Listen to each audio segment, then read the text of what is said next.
Yo, what's up? Welcome to another episode of Mostly Sports Talk. I am your host, Clarence. Today, I want to talk about the insurance scam involving the NBA players. But before I start, make sure you like, share, comment, subscribe, all of that good stuff, and hit that notification bell to make sure you're aware of my latest content. Now, on to today's topic.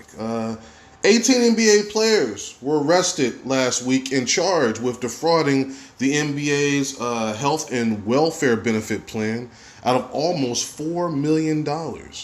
Now, these ex-players are accused of submitting false reimbursement claims from around 2017 to 2020 for medical and dental services that they actually didn't actually get.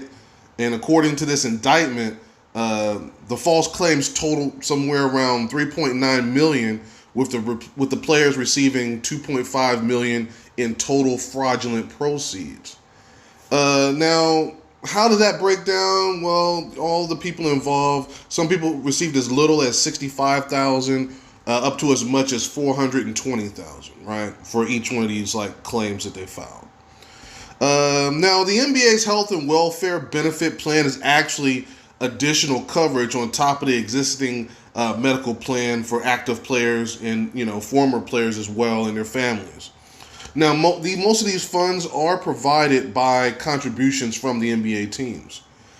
Terrence Williams, 11th overall pick in the 2009 NBA draft, is alleged to be the mastermind behind this scheme to defraud, the NBA.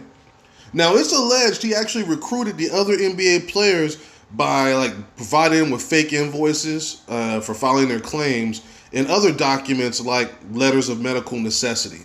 And in return, all he wanted was a little cut of the reimbursement. And the indictment says he collected somewhere around $230,000 for providing people with these false documentation.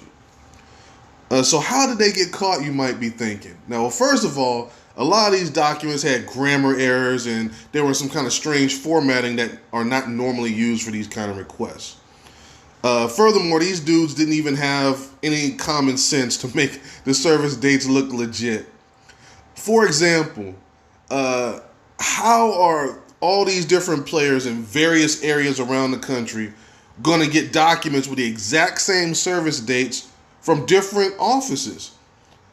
Now, I'm sure they wouldn't think that it's a coincidence for all these players to claim to have had root canals on the same six teeth on April 30th in 2016, and then they got crowns on the same 16th on May 11th in 2016. I mean, it's just silly. It's comical. There was another player who submitted invoices for a root canal in Beverly Hills when he was actually, in fact, playing basketball in Taiwan. I mean, you might wonder, with all these errors, and it sounds ridiculous, how did it continue for so long? Well, basically, the feds just let them hang themselves. The feds rarely lose a case, and the reason they rarely lose is they make sure they have enough evidence to convict you multiple times before they bring charges against anybody. Now, I wouldn't be surprised if they were onto them way back in 2017 when this all started.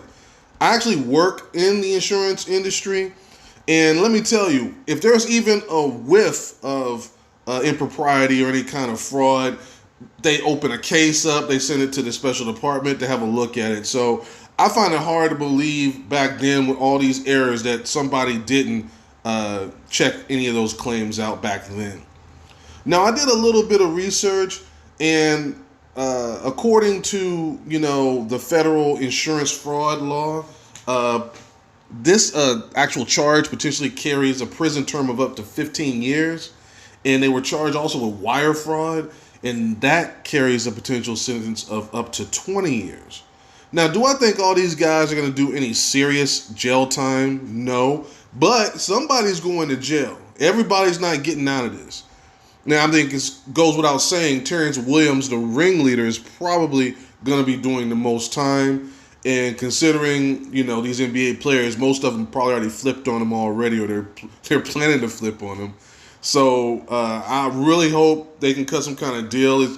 I'm laughing because it's comical that they did this, but I'm laughing more in disbelief and not because it's funny. Let me throw some numbers at you before I get out of here. 6.9, 34.7, 40.6, and 14.7. Now, that's all in millions of dollars. Those are the career earnings of NBA players Terrence Williams, Glenn Davis, Tony Allen, and Shannon Brown. Think about that for a second, guys. Those are guys that made multiple millions and could go to jail for no more than $420,000. I mean, it's just sad. How much money is enough? I can't imagine a good reason to get mixed up in this scam, but I'm sure we will be finding out in the weeks to come. And with that being said, I'm going to close it out right here. Do you guys think that Terrence is going to be doing this jail time all by himself? Or are a lot of these guys going to be going to jail with him? Yeah, let me know in the comments below, and I will see you guys next time. Peace.